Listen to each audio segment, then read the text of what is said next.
We're pleased to be joined by outgoing Congressman John Shimkus in the last few weeks of his final term in Congress. 24 years in Congress, 12 terms. Congressman, as you're looking at the last few days here, what's going through your mind? I'm at peace.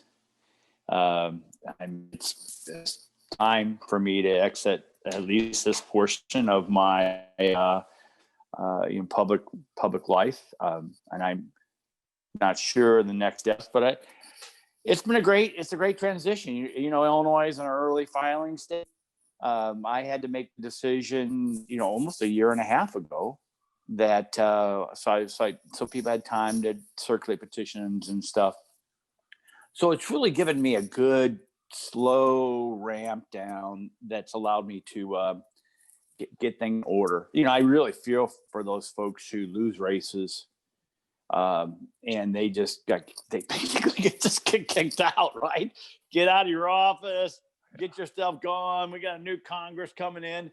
But I was able to slowly leave. In fact, I may not have been my last speech on the floor this morning, but if not, it's close.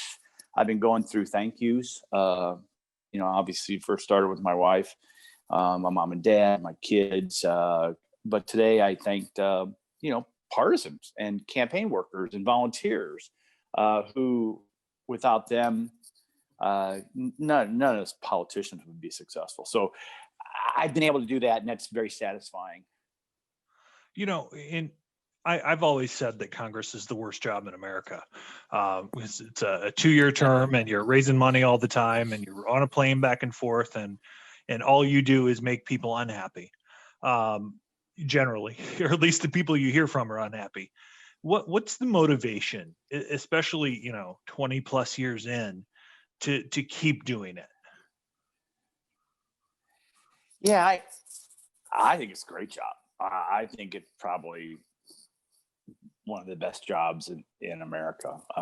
And we all think about doing different things. And some would be maybe if you've got so much government experience as I have, maybe in consulting or lobbying, but then you've got to carry the water for somebody, right? You're getting paid to push an issue. Here, we're getting paid to represent 730,000 people. And that's where I always default back to values and ideology. And, hopefully you are, with the masses of your district, you're representing them 8 out of 10 times. I think the hard part is when people expect perfection. They expect that 100%, even like my most conservative supporters and friends, and they really are not nice when you don't reach that standard. And as you know, as a follower, government exists and survives based upon compromise. The New Jersey Compromise is why we have this Constitution. People have to accept that in representative government, it's not my way or the highway.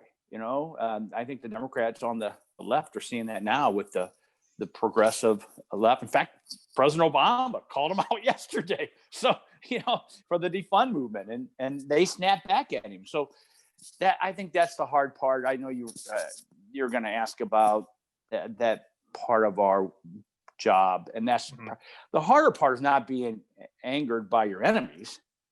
The hard part is being, having your friends being angry with you. You've represented a safely conservative district since 2001, basically, and it's one thing to always have to toe the line in a close district, in a 50-50 district, but have you found it getting harder over the last, I guess I would say 2 maps, to deal with your own party? Oh yeah, even I think more than the other party. I think that's true, and I think that's for Democrats. I think that's the failure of gerrymandering, and really the need to get it under control somewhat, so that you have some more diversity of voices in these districts. Dan Lipinski lost, right? Mm-hmm. Why did he lose? Because he wasn't liberal enough. There's no place in the Democrat Party for a pro-life Democrat. And so that is hard and that is frustrating. And I don't think it's healthy for government, but it is what it is. And the only way you do that is change the law, because partisans on both sides are going to end up doing that. Now, let me paint the picture. 96, I picked up Dick Durbin's House seat, which was stretched from Quincy, Springfield down to the Metro East, against a conservative Democrat, and only beat him by 1,234 votes. But who remembers that, 24 years ago? And then the redistricting of 2003, probably. After the census and 2001 for the 2002. Yeah, right. And to be a member in that next Congress, that was against David Phelps, who is a conservative Democrat. All the Deep South was really represented by Democrats when I started this business. And then the Democratic Party has really walked away from conservatives. And so you see that change in really almost south of I-80, right? You got a few little blotches, but there's very, very few left. And I don't think that's healthy for the Democrat Party either, not to have those voices. But a member race is nothing to shrug off, as it was a tough one, and I was able to prevail. But David worked hard. I worked hard. More of the constituents were in my district. But the map looked like it was 50-50 because of the draw. It made it look like, it's half his, half mine. But it was mine to lose. And fortunately, I was able to hold on. And then the next one was even more conservative and brought me into interesting areas that has really, they've really pushed me even further right, or tried to push me further right. And that's where I had a primary with then Senator Kamal Carter. Came in that. So yeah, I hate using the term safe. It is safe in a general, but when you do that, you're not safe in primaries. And I spent a lot of time in your district this spring. I worked for one of the candidates in your race or in your district to replace you. And it's a big district from the Metro East to Metropolis, all the way up to Champaign County and Ford County even. When and it's so rural in that respect that the conservative side of it is, there's no other way. It is. I always said the number one issue in that campaign was how Trumpy can you be? Yeah. No, that's the right observation. Of course, Mary grabbed that banner real quick and was able to ride that, through the primary. And for those folks, she's gonna vote right most of the time for that district. But it is actually, I hate to say this, I did my best to cover it. It's too big. It is just too big for really you to, a member of House is supposed to be the closest at the federal level to the people. Those folks in rural America in my district, they expect to see you. They expect you at the Corn Day parades or the Watermelon Festival, or you name it. And so that means I think the hardest part for me was being in DC all this time, and then going home and have to spend the night on the road as I traveled to my district. Because if you do a dinner one place, so you want to get home at 9 or 10 o'clock in the morning, and then get up 6 a.m. to go some other place, we would just schedule around it. I spent many a night in Danville or Champaign or Vincennes, Indiana, because there's just not places. And then you really start thinking, okay, I'm back in Illinois, but I'm not at home. Mm-hmm. I think that's part of my calculation of when it was time to retire. Mm-hmm. I mentioned the Trumpy aspect of the district, and and again, I don't want this to become a referendum on the Trump administration or Trump style of politics, but it really seemed that it became less about politics or policy, whether it was, the number one issues I would always get on the road pre-Trump were guns and pro-life, in a Republican primary. In 2020, it was all things Trump. Will you support Trump to the end? Right. Is that a cause or an effect of kind of how different things have become? Whether it's an isolation, whether it's I don't even know how to describe it, but I've always wondered if Trumpism is the cause or effect of something else. Well, I say we got Donald Trump because we had Barack Obama, and I say that respectfully. I mean, there was times President Obama signed my signature piece of legislation, which was TSCA. So, but that was when I started seeing kind of a disregard for rural America, clinging to their guns and their Bible, and really a mockery of traditional family values, and that created a huge backlash. And I think, because we took over the majority, because of that, and then big government, and then Obamacare, and all this stuff, and that was a huge primary of really quality Republicans, and Trump just stomped all over them, right? And probably because maybe there was too many, but that's our system. So he entered the Republican primary. He won. By definition, he's the kind of head of the Republican Party for all his strengths, and I can point them out. And I voted for his reelection, and I can defend why, and his weaknesses, which I've been one that has been very tactful in identifying problems that I have with Donald Trump and his behavior sometimes. So in this district, in that primary, my observation is you had to be all in drinking the Kool-Aid, and that's hard for me to do. I don't even drink my own Kool-Aid, or less someone else's. I know when I've screwed up, so that's kind of how I portioned it. And that analysis is a good analysis by you.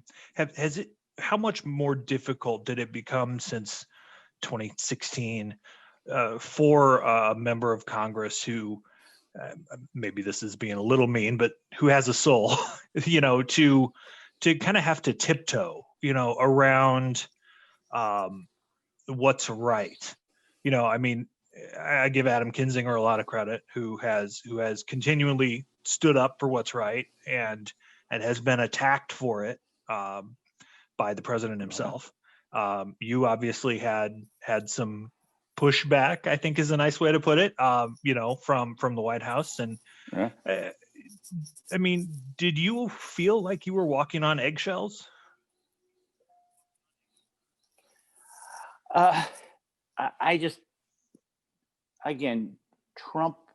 President Trump is unique. I really believe he's unique in American history. Although I shouldn't say that. We had Andrew Jackson, right? So there are. He has. Let's talk about his base, which is blue collar, which is labor, which is the evangelical community, which is pro-life, which is Second Amendment. They're all my people, right? So, and many of them are fervently in support. So I have to give due respect to their views and opinions. I voted for him, and I voted for his reelection. And those things that I just mentioned are the reasons that I can look even his supporters or his opponents in the eye and say, this is why I voted for him. But I feel a little bit free to be able to say, but he's not perfect. Everything that he does isn't always correct. And that has been comfortable for me to be kind of find that slice. Now, I'm not out there trying to go on, and I could, right? If I have any concern about the president, I could call up CNN as a senior member of Congress with 24 years and start laying out my issues. You'd be on every show. I've never been. I would be on every show, but I've never. My style is really actually. I patterned it after a great friend of mine, Democrat Jerry Costello. I mean, just do your work, know your district, visit those local media. But there's no reason I need to be on CNN. There's no for what. But when you talked about how things have changed, these cable networks are supplanting local media. And so if I'm as a conservative Republican not seen on Fox, I am now labeled as not conservative and not a believer. And that's disappointing. Mm-hmm.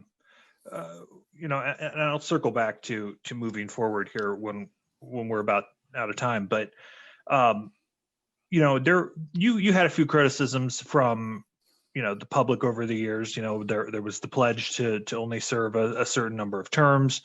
There's a columnist in Champaign that loved to bash you over taking contributions from businesses that were covered by the Energy and Commerce Committee. Do you look back with significant regrets or concerns about how the process is? No. Hey, listen, if you enter the public arena, I quoted Teddy Roosevelt today on the floor. I've won as many, both men and women, who enter the arena. And if you're going to enter the arena, you're going to get scarred. You're going to get scratched. You're going to get dirty. Teddy Roosevelt said, that's the people we should thank. So I entered the arena knowing that I'd be dirty and scratched. And I love issues. I love public policy. I have a pretty thick skin. So, I think the only regret I have is the term limit pledge. That has haunted me forever. And I in honesty, I feel pretty bad about it. People say, gotta let it go, let it go. But people still talk about it in your district. People still talk about it. Yeah. And so I do feel bad about that. But I did have the president ask me to do that. In fact, I'm going through old photos, and there's a group of photos when I was on Air Force One. We're coming back from the Abraham Lincoln dedication, and we're kind of sitting in this one little compartment, and the president peeks out and he says, "Shimkus, come here." And we go into the kind of the first hallway, and I know who put him up to it, but that's when we just started the discussion of how was I going to do this. Now, remember, I also did it 2 years prior to my term limit. So I made the announcement in year 9 and 10, so I could let the public judge. But it's you can tell it still grates on me that I did that. Though it's hard to tell a president no sometimes, and Yeah, it was. Yeah. So we're in the war of terror, and all that stuff. What about? You mentioned TSCA, your signature, chemical law update, and a few years ago, and some of the energy work that you did, and I know that some of my work on ethanol kind of butted head a few times with some of the oil work, but it's always, I know energy was a really high priority for you, obviously armed services as well, but why TSCA? Why is that your best accomplishment? What else do you look back on and say, I did that right? Well, I think there's us. You can go there. I mean, biodiesel. Clinton signed that first movement into the biodiesel market for fleets, and that was in 1998. So I kind of stepped into that world of renewable fuels. Actually, it's great for my district. Denny Haster and I, along with Joe Barton, was able to do the 2005 energy bill, which took away from the oxygen stuff into a RFS. RFS has been attacked ever since.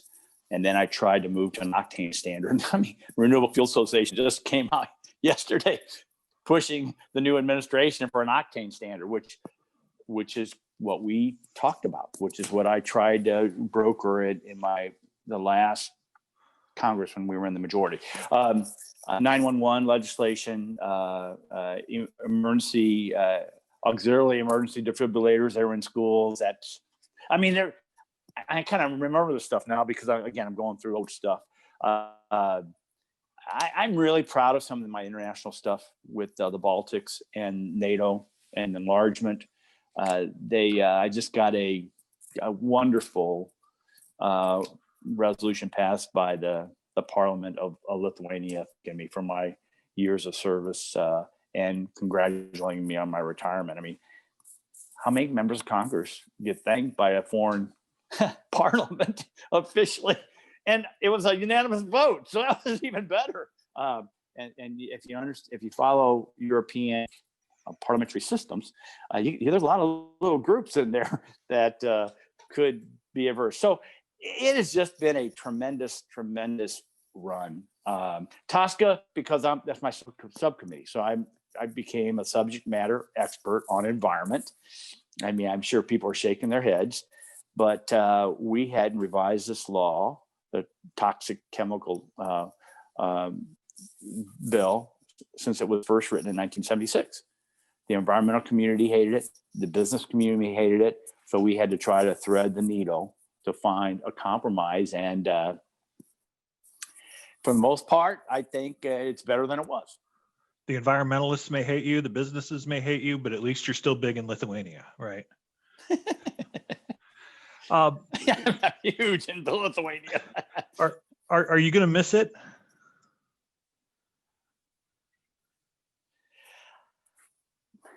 Yeah, you have to ask me in about 6 months. I don't think so. As I said, I'm at peace. I wanted to make sure that that I was busy, soon. So I'm teaching 2 classes at SIU Edwardsville. In fact, I've got stuff here trying to work on my syllabi. And I've always loved teaching. I taught high school. I've been in classrooms my whole congressional career, visiting all different levels. SIU Edwardsville is very excited, and we're negotiating. They're taking my archives. They're going to do a rotational display. They'll have my desk and chair there. They could not have been nicer. So at least I got something to do on Monday through Wednesday, starting January 19th. So good. We'll sign up for virtual classes from here. Before we wrap up, Congressman, and I appreciate all the time, let me ask first about the Republican Party in Illinois. Obviously, 2 years ago, found itself out in the wilderness again after Bruce Rauner was defeated, and the legislature went even more Democrat than it had been before. No constitutional offices in the state. You see things kind of starting to reverse a little bit. You could see in the suburbs some of that switching, where you thought by the numbers, by the money, that Republicans were going to get killed, and they didn't. Democrats hardly exist in southern Illinois at this point. But whoever the party nominates in 2022 for governor, or U.S. Senate for that matter, one has to be able to raise the money and to win a primary and win a general. But winning a heavily conservative primary and then competing statewide are vastly different things. How do you do that? How does an eventual nominee for either of those offices do that? It's a great question. It's probably one of the reasons why I never run statewide. I mean, I look at the values of my district, and it's hard to overcome the moderate Republicans in the collar counties. I mean, so that's probably one of the reasons why I think you got to approach it compassionately. But then you got the money issue, which is difficult. How do you raise the money? And then you've got all these wealthy people who jump in. I mean, we had Rauner, now we got Pritzker, average Joe. Now, I did tell someone a couple of days ago, I've seen more rich people lose, even in Illinois. But historically, wealth doesn't bring you. I mean, look at Michael Bloomberg, right? He and then he tried to buy off Florida. I mean, so the right message, and then the party has to get, because out an organizational structure. I'm a big supporter of Tim Schneider, and I think he's his best with limited, with limited help. Of course, we helped when Congressman Davis wasn't a congressman, and we dispatched him to help keep the party afloat for a while, and he did a great job. It's not for the heart. You wonder, why do people volunteer to do these things, right? I mean, it's just like banging your head against a brick wall. But they do it because they believe in, I said this on the floor, they do it because they believe in the ideology, the positions, and the people. You're giving up your time, your financial resources sometimes, especially when you can't raise a lot of money. That means some of that stuff goes out of your own pocket, your talents, your time and effort for a cause. It's pretty amazing that people really continue to want to do this. You look at the strife and what's going on now with Speaker. I mean, that's old time stuff, right? People involved in politics get paid off. Well, when they had that court case, I forgot what it was. They say, well, you can't really force state employees to do the work. The Rutan decision. Then the people who were there are only there for values, to their credit. But it's a lot easier when maybe you can buy somebody off or give them a job after they spend a couple months working on your campaign. But that's not the way it works anymore. So you really have to applaud the people who support candidates and parties. Final question for you, Congressman. What's your hope for a Biden administration? Obviously, he is not as liberal as the majority of his party, at least in DC at this point. He seems to be trying to position himself as a guy that is just trying to bring some stability back to government. And whether you like Trump or not, you can't say that the last 4 years in Washington were stable. At a time when we're so polarized, so divided, how would you, if he called you and said, John, it's Joe, give me your advice from a Southern Illinois guy, how do I help bridge this gap? Yeah, I got a great story about Biden years ago, which really gave me a view into the type of guy. He spent time with me. I went to say hi, and he said, sit down, let's talk. I was a new member of Congress. Who does that? Where I remember in the same period of time going to a Republican senator and was mocked almost, just because I wanted to meet everybody.